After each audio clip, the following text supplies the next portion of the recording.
ঢালাই করে দিছো এটা কি না দিয়া সেদিকে ওয়াল ওয়ালিটা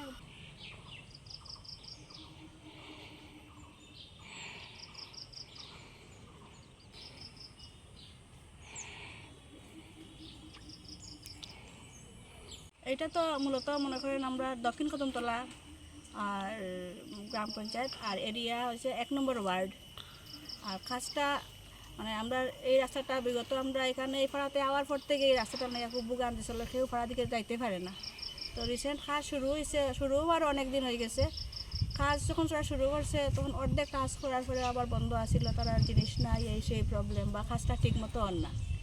এখন আবার শুরু করছে, এমনভাবে রাখছে এখন যখন বৃষ্টিও পড়ছে, এখন সব আমার বাড়ির পাশে হিসাবে আমিও বেশি বুকরাম, এখানে সব ড্রেনের নোংরা আবর্জনা আমার বাড়ির সামনে। আর একটু বৃষ্টি হইলে পরেও জিনিসটা রাস্তার উপরে ওঠে, এটা যা কাণ্ড আর কি। আপনারা নিজে এই সময় মানে প্রত্যেকভাবে না থাকলে জিনিসটা আপনারা বুঝতে পারতেন না। এখন এই কাজটা এটা একটা রাস্তা, এদিকে একটা মানুষের বাড়ি আছে এইদিকে, কিন্তু আমরা এমন অবস্থায় রাখা হয়েছে এইদিকে মানুষ চলাচল করার মতো কোনো অবস্থাও নেই। কেমনে কইন এদিকে মানুষটি বাইরে তো এই পাড়ার থেকে কোনো মানে সিস্টেম আসেনি। আপনারা দেখুন কত পরিবার আছে এদিকে? এখানে তো আমরা বর্তমানে আছি 8-10 পরিবারের মতো আছি আমরা ভিতরে। মানে রাস্তাটা কি অর্ধেক করে এখন রাখি দিছে, কাজ করেন না? এখন তো অর্ধেক করে ফেলাইয়া রাখা। কাজটা কীভাবে হইতেছে, খুব নিম্নমানের নাকি?